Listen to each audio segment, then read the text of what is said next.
Is psychologist Tom Gilvich asked people on their deathbed, what is your single biggest regret in your entire life? 76% of people had the exact same answer. And that was not living my ideal self. So living the life someone else wanted for me, not myself. So 76% is, that's crazy. That most of us will live our life, reach our deathbed, look back on our life and think, damn, I didn't prioritize those things that were really important to me. That's Ben Nemtim, co-author of the New York Times bestseller, What Do You Want to Do Before You Die? I'm your host, Patrick McGinnis, and this is FOMO Sapiens. When the world's spinning out of control, it can be impossible to know what to do and what to miss out on. That's called FOMO, which is short for fear of missing out. How do I know? Because I coined the term, and I'm the world's first FOMologist. And this is the show where I ask entrepreneurial thinkers, people I call FOMO sapiens, how they live and work with conviction no matter what life throws at them. FOMO. FOMO. Welcome to another edition of FOMO Sapiens. Today we're going to be talking about bucket lists, not the movie with Morgan Freeman and Jack Nicholson, which I'm never going to watch, so no judgment if you have, but that's not what we're talking about today. We're talking about actual bucket lists, the idea that you make a list of things you want to do before you die. Now, I've actually never done this. However, I was recently thinking about some travel I did right before the pandemic that was kind of like on my bucket list. It was a place that I had read about in a book, this book that I love called The Great Game by Peter Hopkirk, and it's a city called the mud-walled city of Merv. Merv, which was built thousands of years ago and was one of the largest cities in the world. And then in the year 1200, it was attacked by Genghis Khan and basically leveled. They killed everybody. Not a good situation. And it was left there to sort of just kind of fall apart. And so I ended up going to Merv, and it's definitely one of the things that if I had made a bucket list, I would have put on it. And so I did it. And as I look back, I'm so glad I did. And so one of the things we've learned, obviously, in 2020 and 2021 is that there may be things that you want to do in life that things will change, circumstances will change, and you will not be able to do. So it is worth figuring out the things you want to do and then systematically trying to do them before it's too late. The question is, how do you actually do this? Because it's easier said than done. And that's why I have with me today an expert on the topic, Ben Nemtim. And Ben is a total FOMO sapiens. This guy has been a producer, a writer, a speaker, a TV personality, an author. He kind of does it all. And because he and his friends made a bucket list and then set off to do the things on it and help others to do the same, he knows all about it. And in fact, you can see this bucket list at his website, bennemtim.com. And the things on this list, which he actually did, are things like meeting Prince Harry, going on the Oprah show, and playing basketball with President Obama. Now, I wanted to have Ben on the show because, first of all, I think this idea of carpe diem, of living for the moment and going after the things you want, it's really important for a FOMO sapiens to embrace, but in a way that you can actually sustainably manage, not just running around with your head cut off. So this is an important way to sort of manage your emotions. Second, Ben speaks to hundreds of companies about how they can support their employees to go after their dreams in their own lives. So this idea of doing what you truly want in life outside of work, which is very much part of the way I see the 10% approach to life, it's something that I wanted to talk about with him. Now, I have one item to add to your bucket list today, and it's one you can actually cross off right away, and that is subscribe to the show, give it some stars, and share this episode or other episodes with somebody who would enjoy the show. The 3 S's, subscribe, stars, and share. Really appreciate if you do that for me, and I want to thank you in advance. And now on to the show. So the inspiration for everything Ben has done, making this bucket list, comes from the idea of actually making a movie that he came up with this idea in college, and the movie was going to be called The Buried Life. And so to get our conversation started, I asked Ben to explain, what is the buried life? The Buried Life is actually a 150-year-old poem that we borrowed the name from because it articulated the same feeling that we were feeling in our freshman year at university, which was that we had all these things that we wanted to do, but we hadn't done them because they were buried. And we would get excited about them, but then life would get in the way and they would get buried. And so The Buried Life was a project we started to uncover our buried dreams, myself and 3 friends, when we were in our first year at university in Canada. And so you have this aspiration to try to figure out, it's a good time to do it too, because you haven't sort of lived that much of your life. So you have the opportunity to maybe change the way you're going to live before you get on the treadmill and wake up at 40. And so what was your path forward to actually uncover this? Even before we wrote the bucket list, which was our list of our buried dreams, I had actually gone through a pretty dark time where I hit my first depression that I'd ever experienced in my life. And up at that point, life was great. I had an academic scholarship to university that was just entering my first year at university. I was playing on the national rugby team, which in Canada is a pretty big sport. So I was really excited about going to the World Cup. And I had a great group of friends. I was really excited about the university years. But I put a lot of pressure on myself to succeed. And I started worrying about the World Cup, and it started to give me anxiety because I played fly half, which was like the field goal kicker, kind of the quarterback, a high pressure position. And I had missed a big kick in high school, and it kind of haunted me. And I was like, this can't happen again. What if I miss an easy kick at the World Cup? Like I'll blow, everything I've been working for. And so I would think about this at night, and it caused me to stop sleeping, or have trouble sleeping. And so this anxiety, this lack of sleep, this constant pressure, it all caused me to slowly go down this path and deteriorate into a depression. And so I dropped out of school because of my anxiety. I got dropped from the national rugby team because I couldn't go to practice. I was shut into my parents' house. And for someone who is typically pretty, I would say very social, A-type, all of a sudden I couldn't leave the house. And so this was an extremely scary time for me. And it ultimately, there were many things that contributed to my recovery that we can talk about. But one of the things was I decided to try and only surround myself with people that were going to inspire me, give me energy, because I realized that I was sensitive to other people's energies. They either took energy or they gave energy to me. So I was like, I'm going to try and only surround myself with people that inspire me. So there was this one kid from the neighborhood who was a filmmaker. His name was Johnny. And I thought, he makes these really inspiring films, and I reached out to him and I said, Johnny, let's make a movie. I've always wanted to make a movie. You make movies. So we got his older brother, Duncan, and our other friend, Dave, as well, into this movie making mission. And that was the catalyst that started the buried life journey. And so you make this bucket list, right? You make a list of these things that you want to go ahead and do. How did you even come up with the list? There was 2 rules when we wrote the list, and we wrote them together.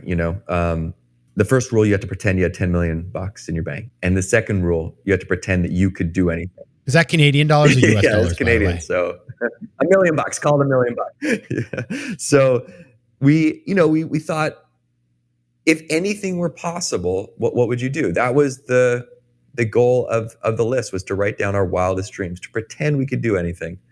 And we wrote it together, but we all wrote our list separately, and then we brought it back together and decided what was going to be on our master list. And so we had 100 things to do before you die. And we thought, okay, let's go after this list, and let's also help other people accomplish their bucket list, because there's no way we're going to accomplish these list items on our own. We're going to need the help of other people. And so why don't we pay that back by helping strangers accomplish their bucket list? So we'll go on a 2-week road trip. This is in 2006. We'll go after our list. We'll help other people accomplish their list, and we'll make a film about it. And we'll come back and we'll make a little movie, and we'll show it to our friends. And this will be a really kind of fun thing to do. And so we bought an RV. We bought a camera on eBay. We worked 2 jobs during the summer so we could save up money. We cold called companies pretending we had a production company. We got local companies to chip in goods and things that we could give away along the road. We lived off Red Bull and granola bars that a granola bar company donated to us. And we put on the side of our RV that we borrowed, The Buried Life, and one film, 4 guys, 100 things to do before you die. And we hit the road. And as we traveled, what was unexpected is that people started to hear about our mission. And they started to send us emails through our website that we had built with our 100 list items. And they say, hey, I saw, number 9 ride a bull. I can help you get on a bull. Or I saw, get up on a hot air balloon. My friend works for Remax. She can get you in a hot air balloon. Or I saw make a toast at a stranger's wedding. My best friend's getting married. I'm the best man. I can get you in. And then people started sending us their dreams asking for our help. And so we got inundated by emails of people requesting our help to help them cross things off their bucket list. And so we were blown away by the response. And after that 2-week road trip, we had been able to cross off some list items we didn't think we actually could. We were able to help people in incredible ways because other people stepped up to help us help them, And we realized that was even more meaningful than us crossing things off our list. And so we came back after this 2-week road trip, and it was this tornado of momentum, and we thought, we got to do this again next summer. So we went back to school and saved up throughout the whole next 2 semesters at school so that we could hit the road again the next summer and continue the journey. And so you did some pretty amazing things. If you can look at the list at Ben's website, bennemtim.com.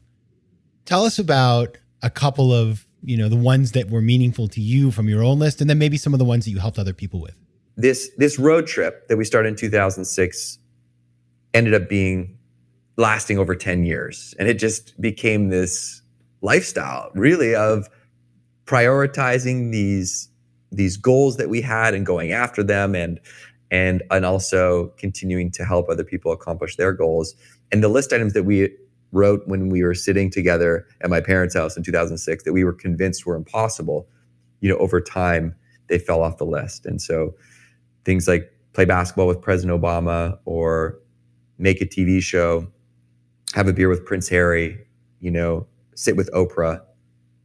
These were all things that we really had no business doing, but we, through persistence and, a little bit of luck, we were able to accomplish them. I think the play basketball with President Obama was probably the most meaningful because I laughed when we wrote it down on the list. I thought, there's no way this is the most impossible thing we could think of doing. 4 guys living on an island in Canada.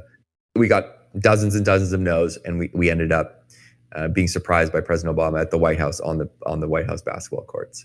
And that moment, I just thought, wow, this is something that I was convinced was impossible, and here it is happening right now. I have no choice but to believe that anything is possible, and so that changed my core belief system. And then when it came to helping other people, I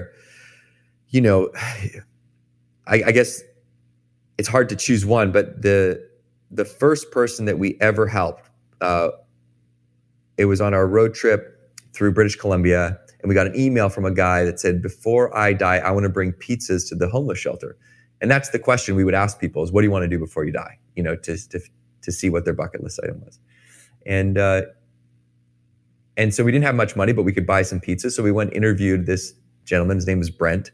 And he said that he wants to bring pizzas down to the homeless shelter because he lived in that homeless shelter for a long time. And we also found out that he had started his own landscaping business that relied on his truck, but his truck had recently broken down.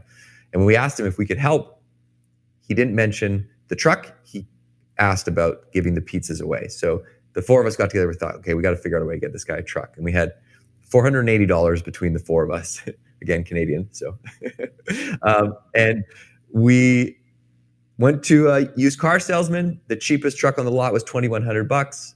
He gave it to us for $480. He paid for the insurance out of his own pocket after we told him the story of Brent.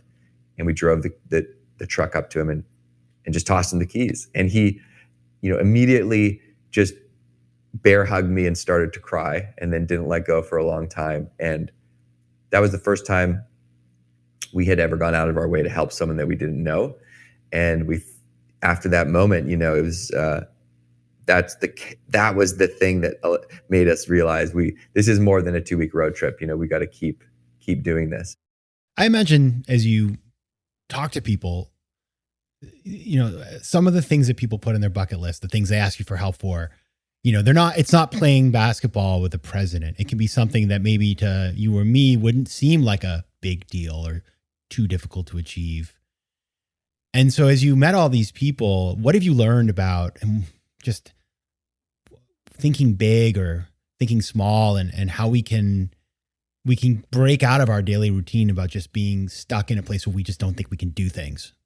So the first thing is that no goal is better than any other goal. And when you think about a bucket list, the only thing that is important is that it is truly important to you for the right reasons. It's going to bring you joy. It's going to bring you happiness. My bucket list back in 2006, very different than my bucket list now. And it's important that you reflect and update your list, right? Check in on it every couple months or twice a year to make sure that it is a reflection of your the true things that you want in your life and not the things that other people want for you. So just as a precursor to that answer, there's, whether it's a moonshot or it's taking a walk every day, there's no greater a goal.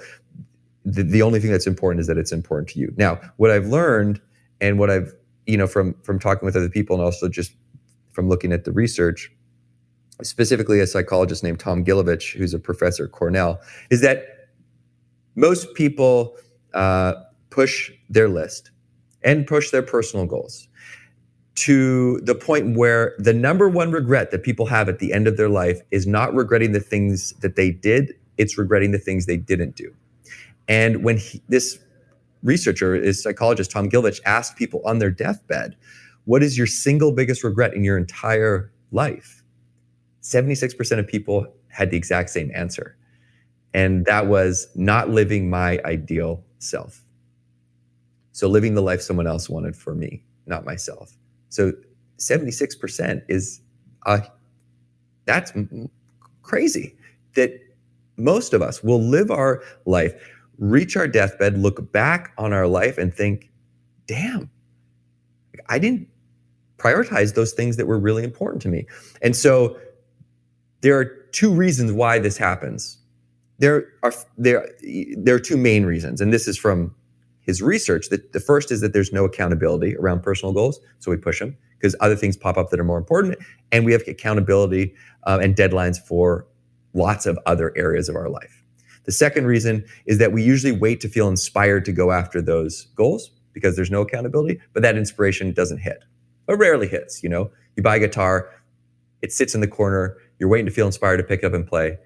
You have to pick it up and start to play to feel inspired. You create inspiration through action. So by taking small steps towards your goal, even if you don't know how you're going to achieve that end result, those initial small steps start to build inspiration. So we want to create accountability around our personal goals, and we also want to create inspiration through action.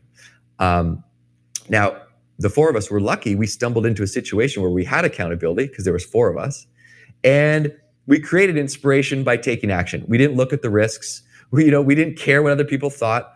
We were young, dumb, and broke. We were naive, and so we just went for it. And as we went, we started to feel that inspiration. Something was happening. There was magic happening, and we wanted to keep that going. We didn't care where it was going to go, what was going to happen. We just wanted to keep doing it because it was fun and it was impacting other people's lives. And ultimately, that led us in an incredible path. And so those are the two things that hold us back. And typically I would say, life's work is to increase that percentage of the population that reaches their deathbed that doesn't have those regrets. Even if you don't achieve the thing, at least you tried, and then and at least you learned something, or you pivoted, or it led to something else. Even if it's a dead end, hey, that's something that I thought I wanted to do. I tried, it didn't work out. I can move on to the next thing.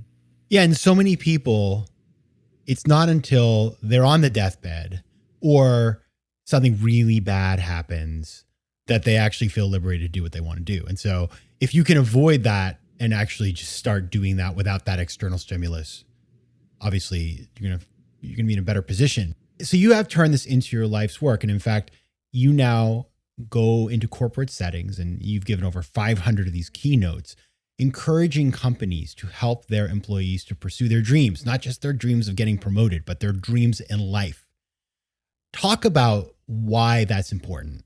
I believe that if you encourage your team to go after their personal goals, ultimately it's good for business. And there's a few different reasons, and they're not new ideas, but I think the misconception is that if you encourage people to go after the things that are important to them, then they'll leave.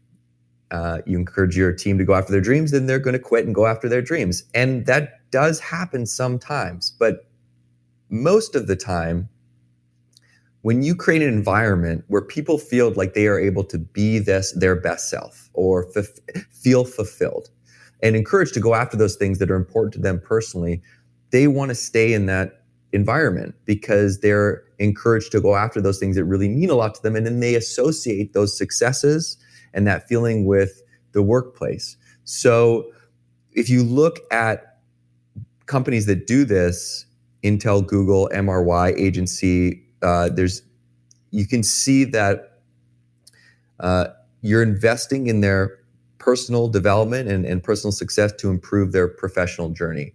And, if you just think about it, it makes sense. There's no work-life balance. So there's no door that you go in and out of to go into work and back into life. It's a harmony. And as you move through that and in and out of that work-life harmony, you want to be energized from your work, and you want to be energized from home. And you get energized from home by doing those things that you're passionate about, doing those things that fill you up. That recycles back into your performance at work.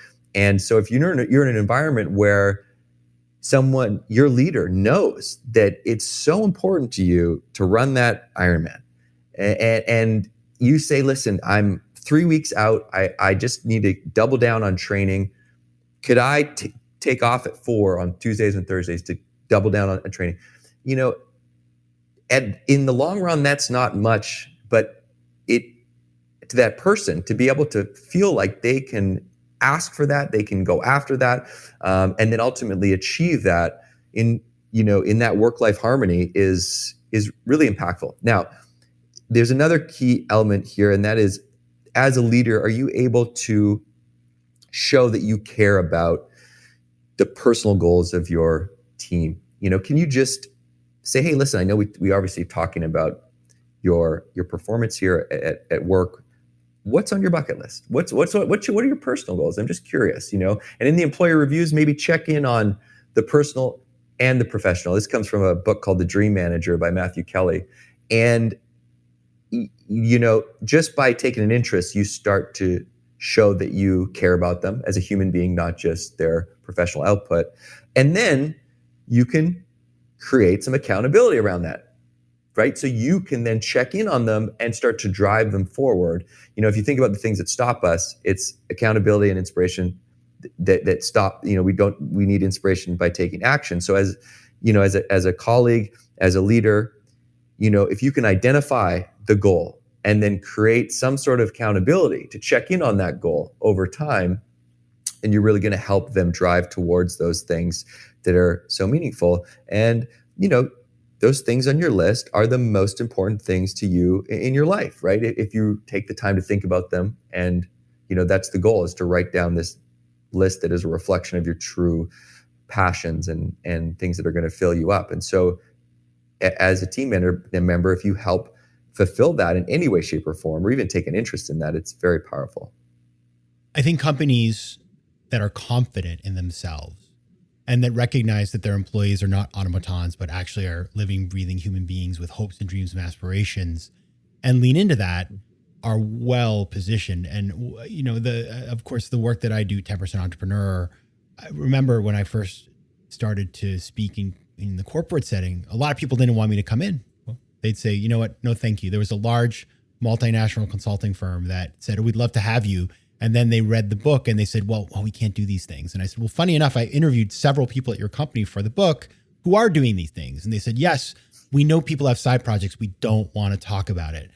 And so my response to that is the train has left the station. We are in a world now, especially with work from home, where people are living much more textured and layered lives where work and personal ambition interact or overlap in different ways than they have before. So it's so critical to get with the program, because this is a major retention tool. And in fact, the fact that some of these corporations like a Google and some of the others that you mentioned are actively encouraging their employees to think beyond the 9 to 5 about the things that they want to do, and recognizing that, wow, you may even leave someday, but if you do, better for everybody. that is a much more evolved way of doing things. I wholeheartedly agree. And that is the key thing too. You mentioned if someone ends up leaving, well, you probably don't want them working for you if they're don't want to be there. Short-term loss, long-term gain. And, you look at what starts to happen when you build a culture like that. And, I work I've done a lot of keynotes and work for a larger Fortune 500 financial institutions. And now what they do is they promote and report bucket list achievements internally. So when someone does something, they send an email out, hey, congratulations, Jim, just crossed off hike Machu Picchu. Here's a photo and a short description, keep it up.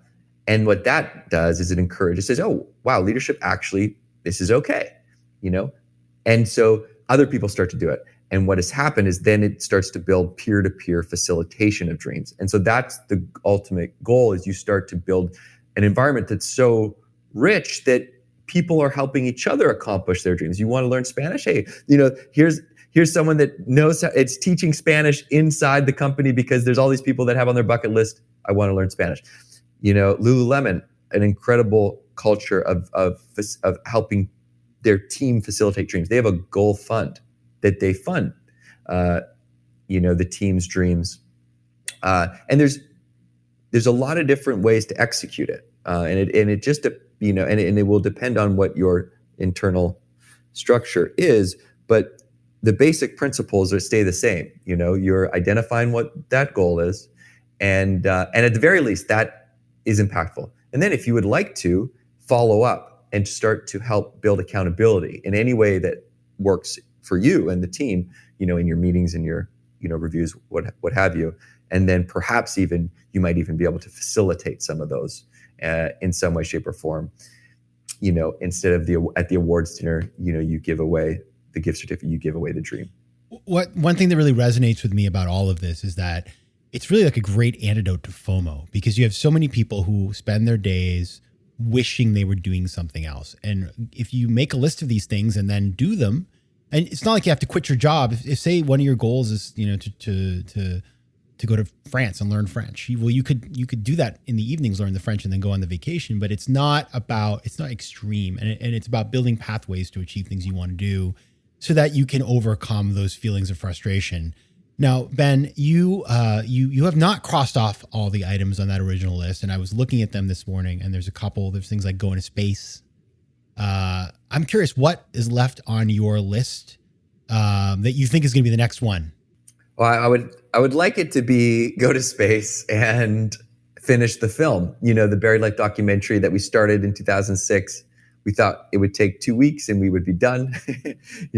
14, 15 years later, we are almost done. I think that the go to space would be a great way to end the documentary, and that's what we've thought from the beginning. So that's something that I think would be an amazing end to the documentary, at least. And so that's something that we're chipping away at. And but also I think it's important to just note that I've added hundreds of list items since that original list, and that original 100 is almost ceremonial at this point, because it was the ones that we had originally penned. And there are some things that we want to continue to cross off. We've done 91 of 100 of those original 100. But as you grow, your list grows and changes with you. I do think that it's really important to take time to write your list on a piece of paper, ideally a journal, because you want to take very small steps that start to build that inspiration. And writing it down is your first step. That takes an idea and it makes it real. You take something that doesn't exist, a thought that's intangible, you make it tangible. There's a study at a Dominican University in California by Dr. Gail Matthews. She's found that you're 42% more likely to achieve your goal just by writing it down. So, that is even if it's anywhere near that is an easy boost for you to get a leg up on anyone that doesn't write their list. So you write it down, you make it real. It creates some accountability just by having those list items in front of you. And then you want to share those list items. And that, again, creates accountability, because if I tell you my list, I think, oh, Patrick knows that I want to go skydiving. He's probably going to ask me next time, and I better think about doing it. So you also give other people the opportunity to help. Then you say, oh, you know what? I went skydiving the other day, and you should go to Santa Barbara skydiving. It's the best. So you give other people the opportunity to help. You build accountability. And so I would say that if people are looking to take some action, those 2 steps are probably the first 2 you want to go with. You want to take maybe 20, 30 minutes, quiet, grab a piece of paper, write down all your dreams. Don't think about the barriers, money, time, just pretend anything's possible. And then, start to think about who could I share this with that might be able to help? Or could I share this with my community and just say, hey, these are the things on my list.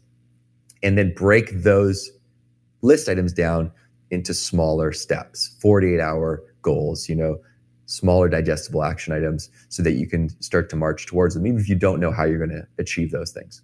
And how many items would one want to put on a list for that first list? It just depends on how many things you end up wanting to do. So 5 to 500. Okay. All right, everybody. So write your lists. And in fact, we have a little idea here we're going to play with. Write your list, put it on Instagram, copy at Ben Nemtim and at Patrick J. McGinnis, so we can share them and understand where you are trying to go and maybe help you. And check out Ben at bennemtim.com. Ben, thanks so much for stopping by. Thank you so much. Thanks, Patrick. FOMO. Big news. We now have a brand new website. So head over to FOMOSapiens.com, where you can listen to past episodes, learn more about the show, and find out how to advertise. Also, head over to Spotify, where you can find and follow playlists of the best of the show. You can also connect with me on Instagram at Patrick J. McGinnis, on Twitter at PJ McGinnis, and on LinkedIn. I'd love to hear from you, so don't be shy. FOMO Sapiens is recorded in New York City. Theme music is by Mike McGinnis, and editing and post-production is by Josh Elstrup. If you like today's show, please be sure to rate it and recommend it to your friends. And as always, you can find me at FOMOSapiens.com and at PatrickMcGinnis.com. To advertise on FOMO Sapiens, reach out to contact@FOMOSapiens.com. FOMO.